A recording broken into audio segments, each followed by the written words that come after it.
네, 할 말은 한다 시간입니다. 오늘도 익산의 쓴소리 김영근 전 도의원, 군산의 정보통 박재만 전 도의원 나오셨네요. 두 분 어서 오세요. 네, 안녕하세요.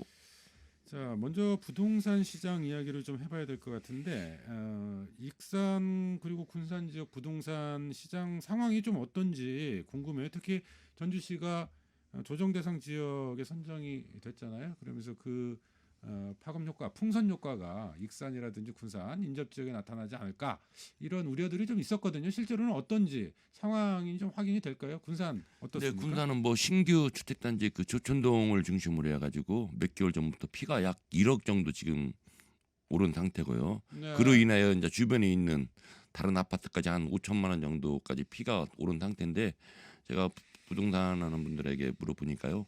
그 양도 양수는 활발하게 이루어지지 않는다고 하더라고요. 네. 너무 올라서 사는 사람도 머뭇거리고 예를 들어서 파는 사람들은 어떻게든 많이 팔려고 물건은 나오는데 1억을 더 주고 3억짜리 아파트를 4억에 산다는 게 좀 불안하다는 그런 심리가 아직 있기 때문에 사는 사람은 극히 드물다고 하더라고요. 거래는 잘 안 되고 있습니다만 네. 어쨌든 부동산 가격 자체는 굉장히 들썩거리는 네, 상황이다. 네. 군산, 익산은 어떤가요?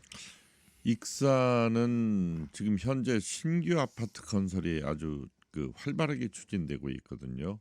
예, 그래서 그런지 전주의 그 부동산 투기 열풍은 아직 익산까지는 오지 않고 있는 것 네. 같은데 이러한 시도들은 꽤 많이 전주가 묶였으니까 익산으로 투자해야 되는 것 아니냐, 투자할 것이다. 그래서 오를 것이다라는 그런 이상한 기대 심리가 저변에 네. 깔려 있는 것 같습니다.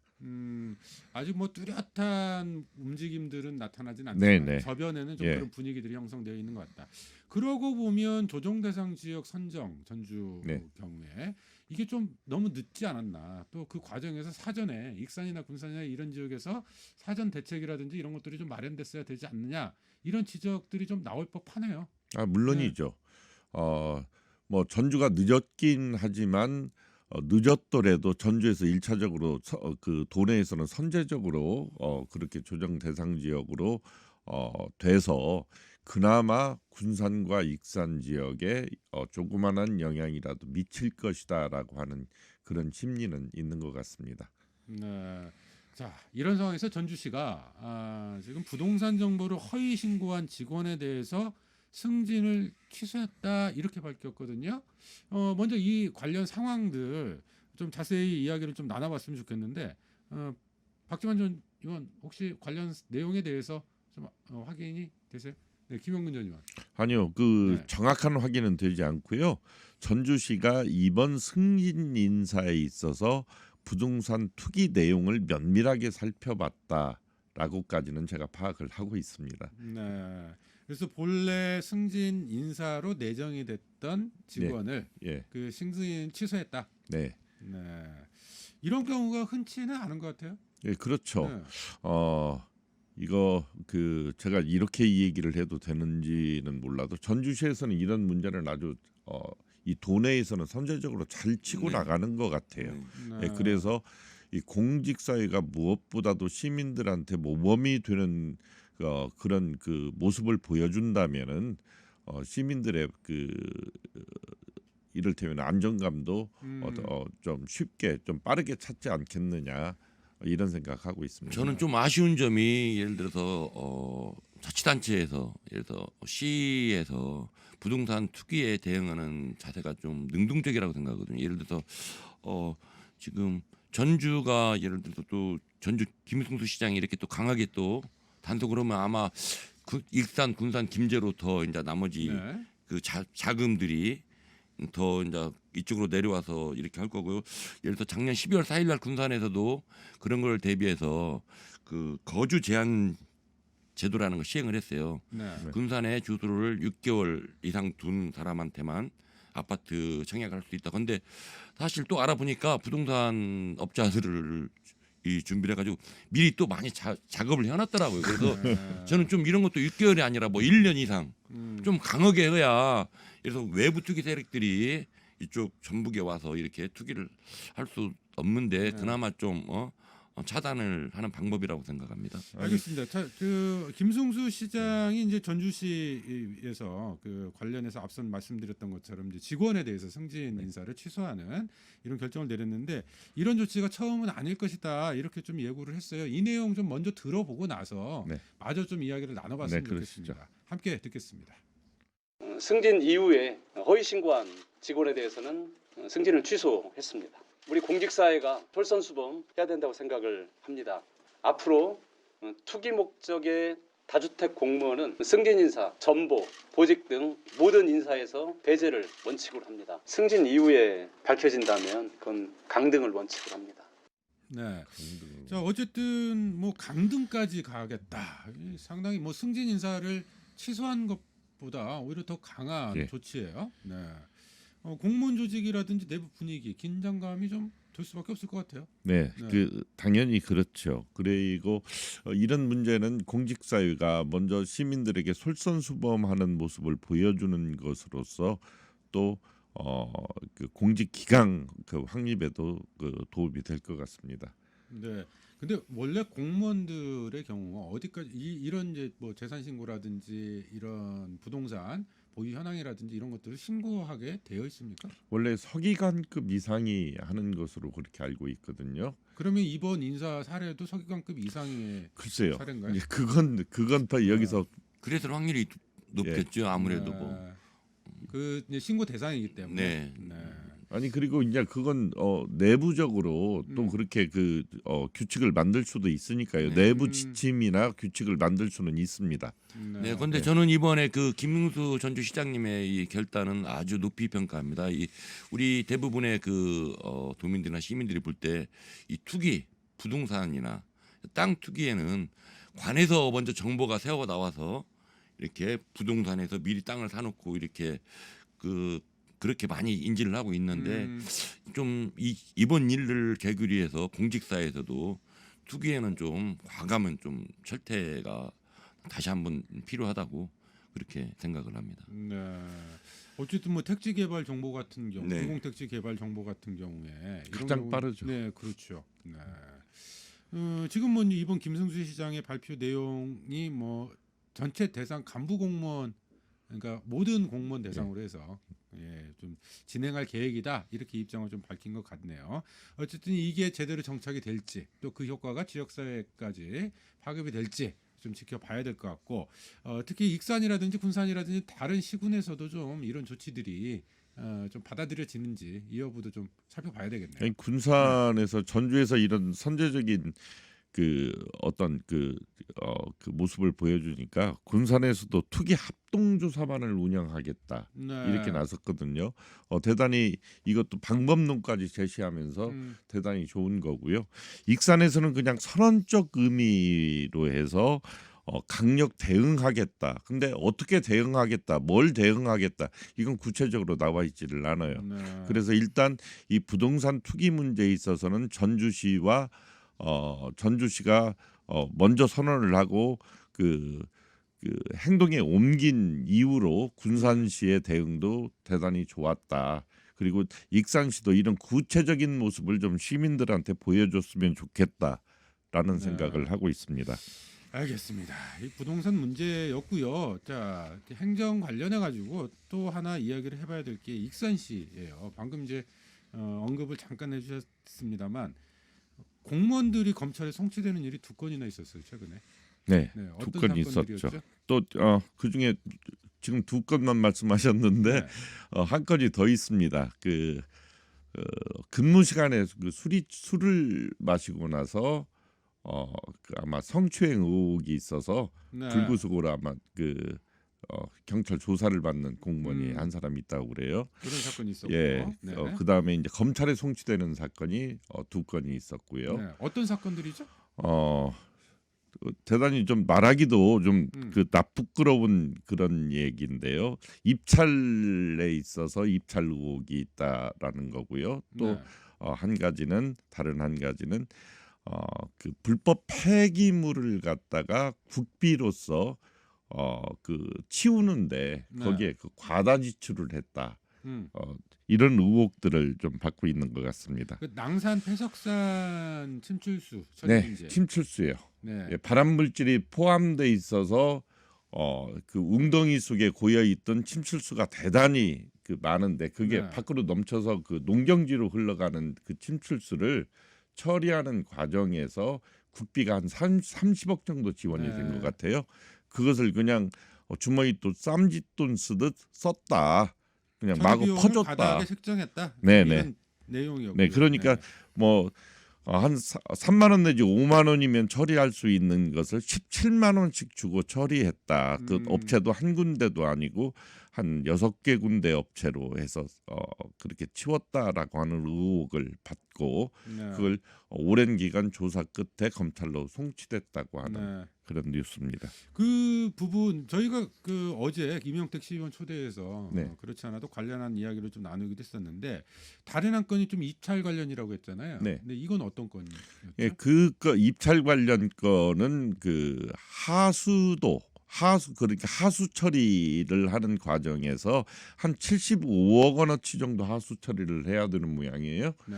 근데 그것을 전임 국장이 그 용역 업체를 공고를 했는데 네. 신임 그러니까 뭐 이건 지나간 일이니까요. 지금 신임이라고 하면은 또 이번에 그 국장이 아니라요. 지난 그 다음에 국장이 네. 부임을 해 와서 그 공고문을 내리고 다른 공고문을 그 공고를 냈는데 네. 업체들 사이로는 특정 업체를 염두에다 두고 이 공고 그 자격 여부를 바꾼 것 아니냐 이런 문제로 해서 이 역시도 대단히 길게 수사를 해서 이제사 검찰에 송치가 됐다. 검찰에 송치가 네. 됐는데 사실은 그 당시에 그 국장이랄지 과장 다 그 송치가 됐는데 이분들은 이미 공로연수에 들어가고 네. 현재로는 그러니까 공무원 신분은 유지하되 현직에 있지는 않는 거죠. 네. 그러니까 업체를 이제 그렇게 선정할 때그 네. 기준 같은 것들이 좀 있잖아요. 당연히 있죠. 네. 근데 그 기준을 공무원이 임의로 좀 바꿀 수가 있는 겁니까? 임의로는 바꾸지를 못하겠지만 일단 공고문이 한번 공고가 나갔으면 그 자격 여부에 대한 공고거든요. 네. 그러니까 이것을 쉽게 바꿀 수는 없는 거죠. 자신이 임의로 지금 이 과정을 보면은요. 주무관은 여기에 그 송치되지 않았어요. 왜냐하면 네. 주무관은 끝까지 이걸 바꾸지 못하겠다라고 주장을 한 모양이고 계장과 과장과 국장이 바꿔라라고 압력이 있었던 걸로 보여집니다. 네. 그러니까 담당자는 끝까지 좀 안 된다고 이야기를 네. 했는데도 네. 위에 상층의 간부 공무원들이 네. 바꿔라. 예, 보이지 네. 않는 손이겠죠. 네. 자, 뭐 침수 처리 그 익산 낭산 폐석산 침수 처리 문제도 그렇고요. 방금 이제 하수 처리 시설 입찰 관련 비리 그 논란 이 부분도 그렇고 잇따라서 좀 유사한 사례들이 발생을 하는 것 같은데 좀 이 문제 어떻게 좀 봐야 될까요? 이게 보면은 얼마 전에 군산에서도 뭐 그 언론에 나왔는데 그 태양광 공사를 발주를 했는데 현장 설명에 참가하지 않은 업체가 나중에 이 업체로 또 선정이 됐다고 입찰 과정에 의혹을 제기했던 그 기사가 나왔습니다. 이게 보면 금액 입찰, 가격 입찰을 조달청을 통해서 하는 거에 대해서는 전혀 잡음이 안 나와요. 네. 그런데 이렇게 선정위원회 좀 금액이 좀 큰 공사 같은 거는 그런 거는 선정위원회를 둬서 프레젠테이션을 받고 심사위원들이 심사를 해서 점수를 먹이는 그런 사업들에서는 이런 일들이 좀 비일비재합니다. 네. 예를 들어서 왜냐하면 그런 것들은 컴퓨터로 입찰을 하지 않기 때문에 사람들 심사위원들이 뭐 마음에 내키는 사람 점수를 더 주고 마음에 안 내키면 점수를 적게주면 안 되기 때문에 특히 조직의 네. 조직의 리더의 의중이 많이 이렇게 들어가는 그런 일들이 자주 발생하기 때문에 좀 아마 대부분의 자치단체에서 이런 일들이 발생하는 걸로 알고 있습니다. 근데 뭐 어제 오늘 일 아니고요. 이게 한두 번 있는 일 아닌데 시민들은 거의 알고 있거든요. 사실은 공직사유에서 오얏나무 아래에서는 각근을 고쳐 쓰지 말라고 하는 그런 오래된 속담을 좀 가지고 경각심을 좀 가졌으면 좋겠는데 네. 대개 보면은 공직자들이 자신의 지위와 권한을 갖다가 남용하는 것 같아요. 사실은 공직자들이 무엇보다도 시민사회, 시민과의 끊임없는 소통을 하게 된다고 한다면은 이런 부분이 많이 개선이 될 텐데 네. 상당히 폐쇄적이고 경직된 공직사회에서 특히 이런 일들이 많이 일어나는 것 같습니다. 네. 그 특징이 뭐냐면요. 제가 쭉 보니까요. 첫 번째 입찰 공고를 해요.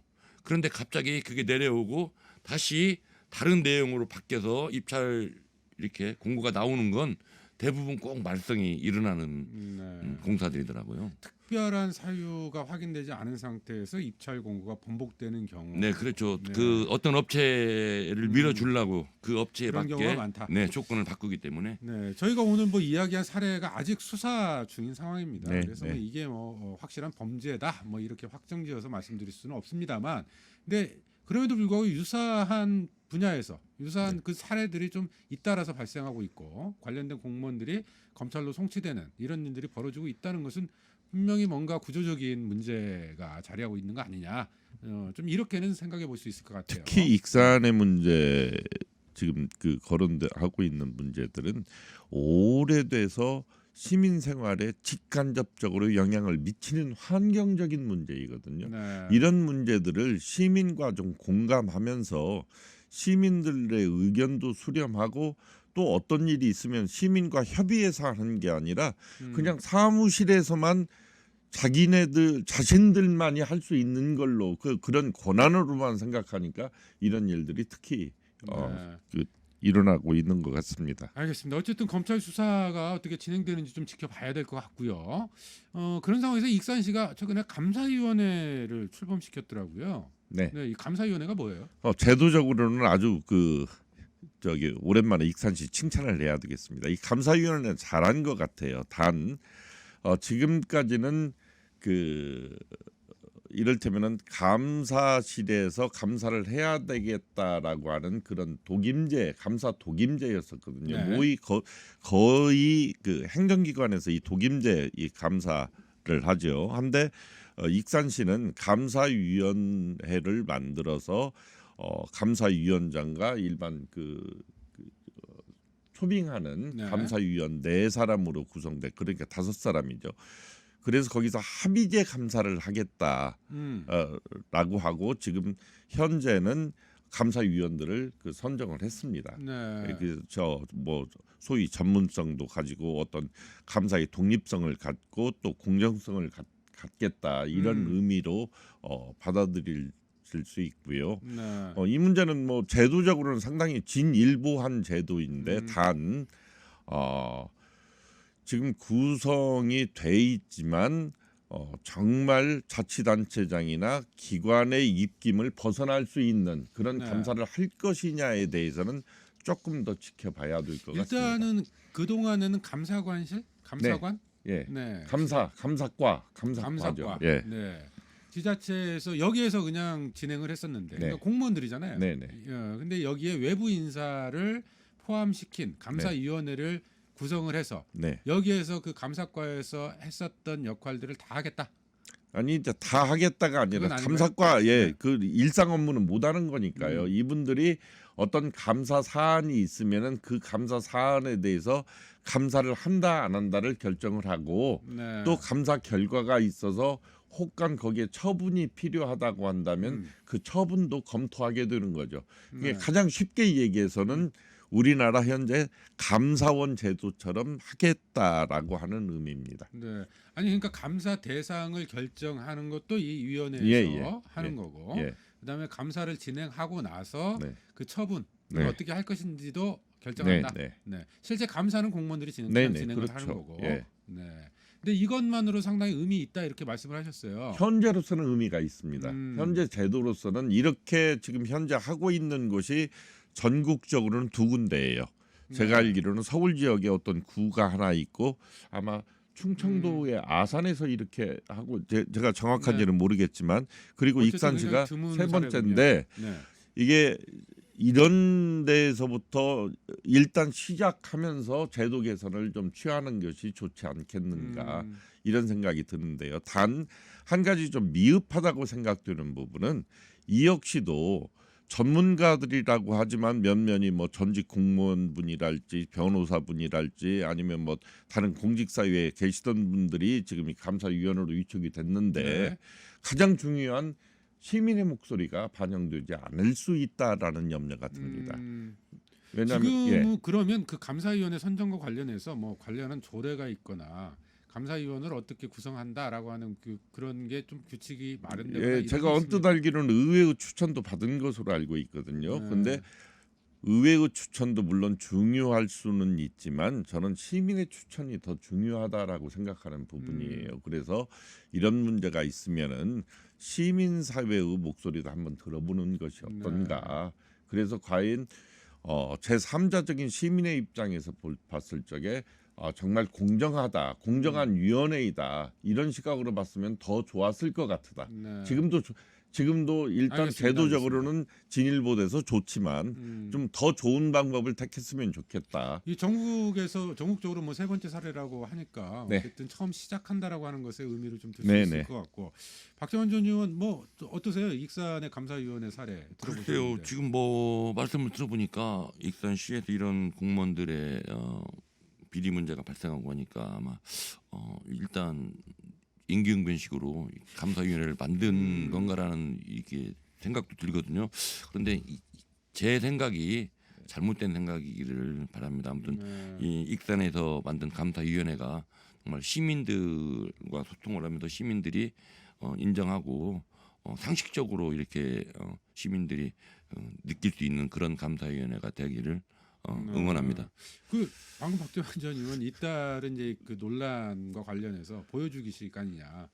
글쎄요, 네. 제가 이제 그것까지는 잘 모르겠고요. 일단 저는 이게 뭐든지 뭐 우리가 공직사회에 박 의원님도 그렇고 저도 네. 그렇고 있었지만 갑작스런 큰 변화는 누구나 다 거부를 해요. 그래서 작은 변화이지만 좀 더디 가더라도 천천히 가더라도 하나씩 변해 간다면은 결국은 우리가 좋은 지역사회 만들 수 있지 않은가 이렇게 생각하고 있습니다. 알겠습니다.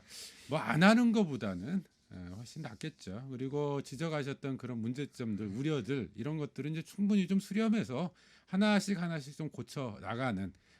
그러니까 감사위원회 자체가 실질적으로 역할을 하느냐, 그렇지 않느냐 이게 중요한 거니까요. 네, 그렇죠. 네. 앞으로 익산시가 어떻게 감사위원회 운영해 가는지 지켜보도록 하겠습니다. 할 말을 한다. 김영근 전 도의원, 박재만 전 도의원과 함께했습니다. 두 분 오늘 말씀 고맙습니다. 네, 감사합니다. 네.